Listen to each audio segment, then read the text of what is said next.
You put on a uniform once. Maybe it was a job. Maybe it was a costume for Halloween. Something small happened in your chest when you looked in the mirror. You stood a little straighter. You spoke a little differently. It felt harmless. But the real answer to why that happens is far stranger than a trick of confidence. In August 1971, a psychologist named Philip Zimbardo built a fake prison in the basement of Stanford University. He wanted to know something simple. Are cruel people born cruel? Or does the situation make them that way? He recruited 24 ordinary college students. Healthy, well-adjusted, no history of violence. He flipped a coin for each one. Half became guards, half became prisoners. The prisoners were arrested at their real homes by real police without warning. They were fingerprinted, stripped, given smocks and numbers instead of names. The guards were given mirrored sunglasses, batons, and almost no instructions at all. Just one loose rule. Keep order. Don't use physical violence. That was it. What happened next took everyone by surprise. Within a day, the guards started inventing punishments. Push-ups, sleep deprivation, solitary confinement in a dark closet. By day 2, prisoners were chanting their numbers instead of their names because that's who they had become. One prisoner had a breakdown so severe he had to be pulled from the study within 36 hours. The experiment was supposed to run 2 weeks. Zimbardo shut it down after 6 days. Here's the detail that made this story explode into psychology textbooks everywhere.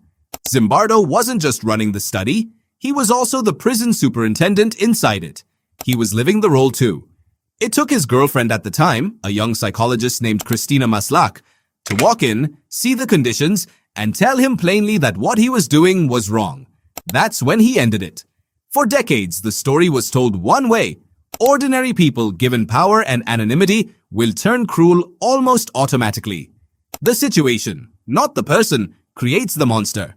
It became one of the most famous experiments in the history of psychology. It shaped how people thought about prisons, about war crimes, about Abu Ghraib. It's still in most introductory psychology textbooks today. But here's the reframe.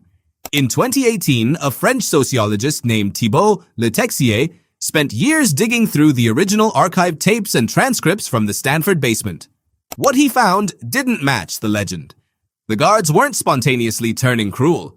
They were being coached. Recordings showed a research assistant instructing guards to act tougher, to lean into their roles, because the study needed drama to be worth publishing. One guard later admitted, decades afterward, that he was performing.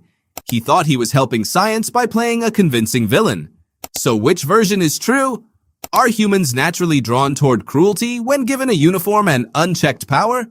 Or do humans mostly do what they think an authority figure wants them to do? A researcher named Craig Haney, who helped Zimbardo design the original study, has spent much of his career since then studying real prisons instead of simulated ones. His research on solitary confinement and psychological harm in actual correctional facilities suggests something quieter than the dramatic version of the Stanford story. Environments shape behavior, but people are not empty vessels waiting to be filled with cruelty. They are watching for cues about what's expected of them. There's a second experiment that almost nobody talks about, and it complicates the story even further. In 2001, 2 British psychologists, Alex Haslam and Steve Reicher, tried to recreate the Stanford setup for a BBC documentary, this time following strict ethical protocols and without an experimenter pushing anyone toward a role. The guards didn't turn tyrannical. Instead, the prisoners banded together. They cooperated. Some guards actually felt guilty about their power and tried to level the playing field.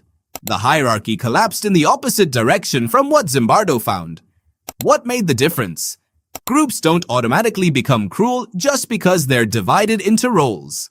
What matters is whether people believe cruelty is expected of them, whether they see it modeled, whether an authority figure signals that this is the norm here, this is how we do things.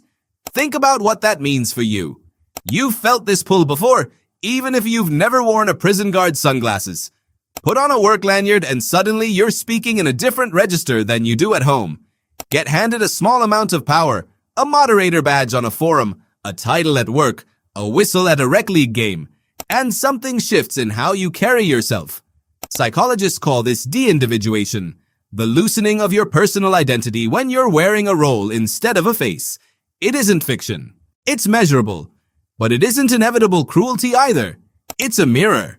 It reflects whatever behavior you believe is expected of the role. That's the quieter, truer lesson buried under 50 years of prison basement mythology.